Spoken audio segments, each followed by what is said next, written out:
السلام عليكم ورحمة الله وبركاته. برنامج جيب جول، أنا مصطفى خليفة. أنا عارف أنا اتأخرت عليكم الفترة اللي فاتت، بس كان طبعا ظروف غصب عني يعني عشان حوار رجلي وكده، وأكيد في ناس كتير تعرفوا منكم. خلينا نخش على طول في الموضوع. طبعا أنا عارف الناس كتير زعلانة على حوار ميسي، وأنا طبعا منهم، من عشاق نادي برشلونة يعني. بس إن شاء الله اليومين كده هنجهز فيديو قوي جدا عن برشلونة وعن ميسي بالذات، وهنقول الحقيقه من الاخر، وده اللي وجهه نظري انا وصديقي طبعا محمد ماجد بالذات اللي حصل، وهو ملوش غير التفسير كده يعني. والتفسير ده هيفهم الناس كتير حاجات كتير قوي يعني. المهم النهارده الحلقه هتبقى لذيذه ان شاء الله وهتعجبكم. النهارده هنختار احسن 5 باكات شمال اخر 8 سنين، بعيدا عن السنه دي والسنه اللي فاتت. انا بقول نرجع 8 سنين ورا، 9 سنين شويه ورا كده، وهنختارهم يعني مثلا من اول 2012 او 13 لغايه 2017 18. بس قبل ما نروح نشوف الفيديو، الانترو ده الانترو الجديد انا اللي عامله طبعا، قعد معايا بتاع يومين وكده. الانترو لذيذ وكده، وهستنى منكم رايكم في الكومنتس تحت. ايه رايكم في الانترو الجديد؟ يلا بينا.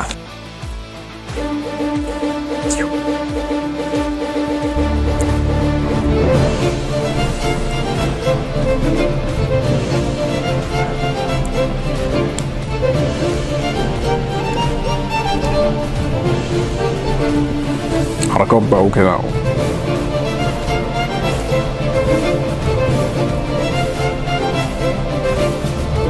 طبعا ده كاس العالم 2002، وده 2006 و2010 و2000 وكام و14. دي الكؤوس اللي انا يعتبر اتفرجت عليها يعني. 2002 طبعا انا ما كنتش قوي يعني متابع قوي، بس بداتها منه يعني. ده طبعا 2018 بتاع فرنسا.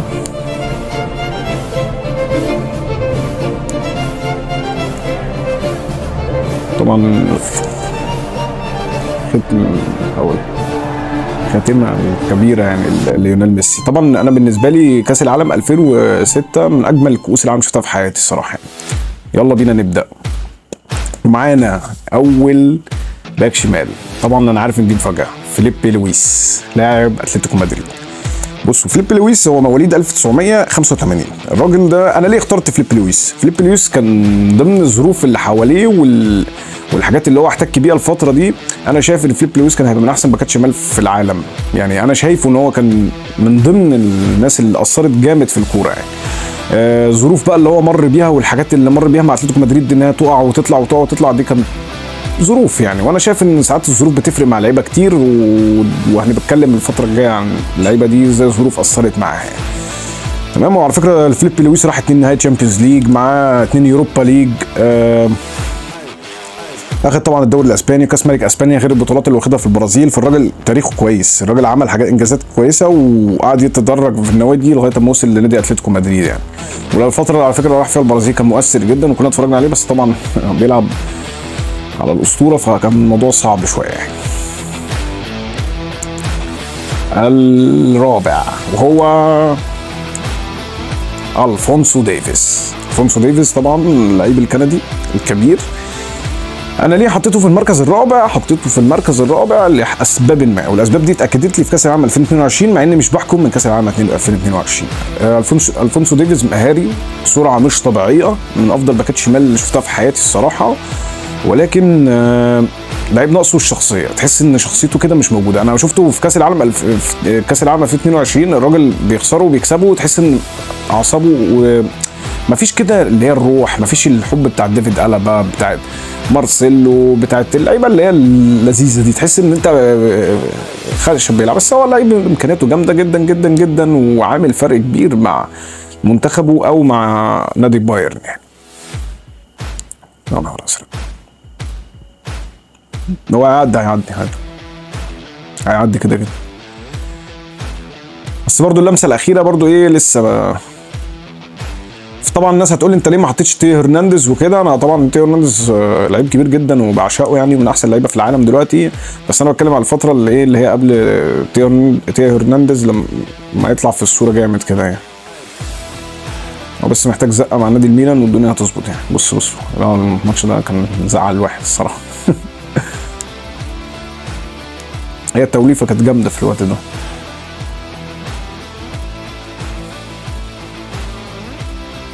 والمركز الثالث طبعا يعني معظمكم عارفينه طبعا، هو الكبير ديفيد ألابا باك شمال، الباك الشمال، مش قبل ما يبقى سيرت باك مع ريال مدريد. طبعا جون لعب من النساوي العظيم. ديفيد ألابا لعيب غريب شويه، وشفنا ليه ماتشات جامده جدا مع البايرن، وانا الصراحه بحبه يعني. بعدين بقى بيلعب في الغريب بتاع ريال مدريد، بس الواحد بقى عنده سلام نفسي كده من ساعه ما كريستيانو راح السعوديه او راح يوفنتوس وميسي يلا يلا. انا مش هعدي مين ده اللي داخل؟ بيب اوب اوعى، لا حاجه صعبه قوي. انا مش عارف لو كان يعني بص دي بيلعب وينج يمين وتلاقيه باك شمال وتلاقيه مش عارف في نص الملعب. على فكره هو مع النمسا كده، هو صانع لعب لعيب حر وكده، وهو الفونسو ديفيز مثلا نفس الكلام يعني. الفونسو ديفيز يعني نادرا ما بيلعب باك شمال يعني، واغلب كاس العالم كان على طول متقدم يعني. راجل لعيب. وعلى فكره دي اللعيب اللي يترقى ويبقى في قلب الدفاع بتبقى حاجه قويه جدا. وطبعا كلنا عارفين من اعظم مدافعين في التاريخ سيرجيو راموس. سيرجيو راموس طول عمره باك يمين، او مش طول عمره، قعد فتره كبيره باك يمين وترقى في كاس العالم 2010. انا افتكر ديل بوسك يعني هو يلا. والمركز الثاني، وطبعا كله هيعترض عليا ولكن دي حقيقه وهو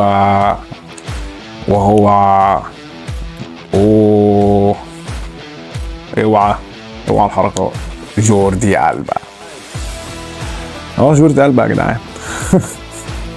جوردي ألبا عمل تاريخ كبير يا جدعان مع برشلونه، وانا بؤمن بالظروف اللي حصل وكده، ولولا الظروف للاسف جوردي ألبا كان زمانه في حته ثانيه بعيده قوي يعني. ده جوردي ألبا وهو صغير طبعا يا جماعه، كان بصوا بيلعب، ما اعرفش هو بيلعب مهاجم ولا كان بيلعب ايه. جوردي ألبا واخد كاس العالم مع اسبانيا، واخد اليورو طبعا، وصاحب الجون الشهير في اخر دقيقه في الجون الرابع يعني في منتخب ايطاليا. الراجل عمل اداء عالمي مع البرشلونه، واخد تشامبيونز ليج 2015 مع برشلونه، من اسرع المدافعين اللي جم في التاريخ جوردي ألبا. وحتى بصوا على السبرنت سبيد بتاعته في كل حاجه وفي الفيفا وكل حاجه، هتلاقوا الراجل طياره. بعيدا بقى عن الاخطاء اللي عملها، بعيدا عن الحاجات اللي عملها، جوردي ألبا اسطوره برشلونيه مش هتتنسي يعني.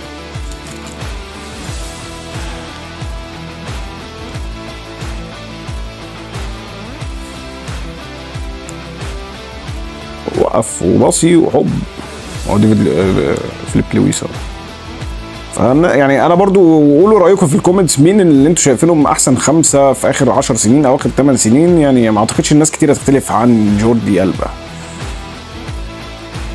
الراجل اللي عمل ماتشات كبيره مع برشلونه واسبانيا وكان مؤثر يعني. ناس كانت تقعد تقول لك ده برشلونه بس ومسنود ومش مسنود وكده، لا هو الراجل اللي عمل كل حاجه مع اسبانيا. منتخب اسبانيا عمل انجازات كبيره يعني. اليورو وكاس العالم برضو كانت حاجه كبيره يعني، بس ما اعتقدش، مش فاكر ان هو كان مشارك كتير في كاس العالم 2010. طبعا ده ماتش ميلان مشهور جدا 2015.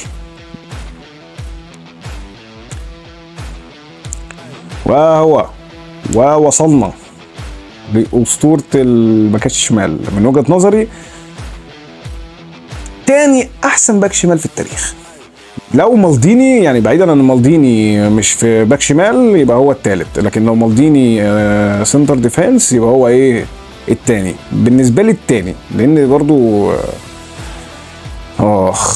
وحشتنا والله العظيم يا جدعان. انا يعني مارسيلو اسطوره يا جدعان، والله اسطوره عمرها ما هتتنسي والله العظيم. متعه والجمال وكل حاجه. شوف انا راجل برشلوناوي يعني، بس انا الصراحه ما شفتش لعيب بالمهاره والجمال والمتعه دي في مركزه خالص يعني. ايه الجمال ده يا اخي؟ دريبلينج ما هو شغال، مهارات شغاله، اي حاجه شغاله، رفعات شغال، استلامات شغال، فكر. انت عندك لعيب صانع لعب بيلعب في باك شمال غير صناع اللعب بتوعك لو مودريتش وتوني كروز والناس دي يعني. انت عندك لعيب بيعمل لك كل حاجه، وتحس هو بطيء. مارسيلو مش سريع يا جماعه، بس بيجري، بيعدي الناس وبيتمشى. هو بيعدي الناس وهو بيتمشى. محدش في حاجات، بص يا نهار ازرق يا جدعان، في حاجات كده الناس ما بتاخدش بالها منها يا جماعه. لا مفيش بقى يا باشا، مفيش. مع ان مارسيلو برضه ما طولش يعني، قعد له 4 سنين في التوب كده ولا 5. بس لغايه ما يعني لما دي بدات تظبط وكده عشان منظومه يعني، وده اللي هنتكلم فيه برضه الفتره الجايه. المنظومه هي اساس كل حاجه يا جماعه.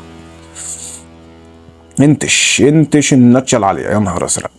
بص حاطط جسمه عادي، مفيش، ما عندوش مشكله، بيمينه شغال شماله شغال.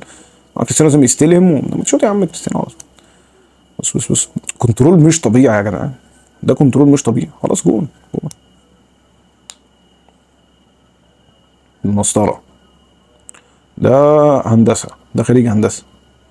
مسطره. اشترينا انت كمان يا عم ماتش يوفنتوس. ما عندوش مشاكل، ما عندوش مشاكل في اي حاجه.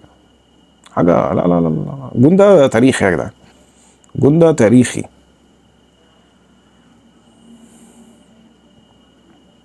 بابا جول جول جول جول جول. حطها في الجول. ويا مارسيلو ويا مارسيلو ويا مارسيلو انت عظيم يا مارسيلو. يا نهار ازرق. بص مارسيلو بيرفع وجوردي ألبا بيشيل. عيب عليكم. هو السنه دي اللي ديب هو كان بنزيما دايما بيجيب جون في اول الماتش كده بيفرح ريال مدريد شويه، بعدين برشلونه تروح قلب عليهم الاهلي. بس السنه دي مش فاكر دي برشلونه كان مش نفتكر. بص يا نهار ازرق ملوش كتالوج. ده في ماتش مين ده؟ ده مونتويا اللي داخل عليه ده بتاع برشلونه. دي من فالنسيا سبورتنج خيخون.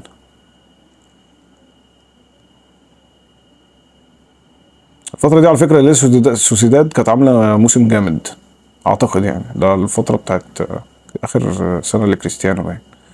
يا نهار ازرق. هو مونتويا شغال يشمس فيه ويعدي منه.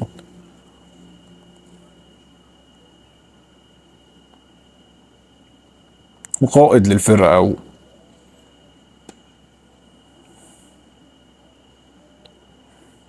بس كده. متعونا اللعيبة دي والله العظيم.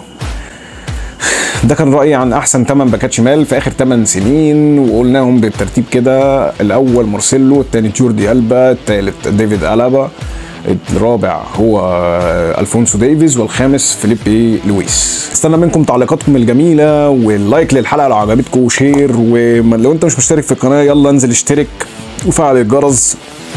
انا مصطفى خليفه وبرنامج جيب جول. يلا سلام.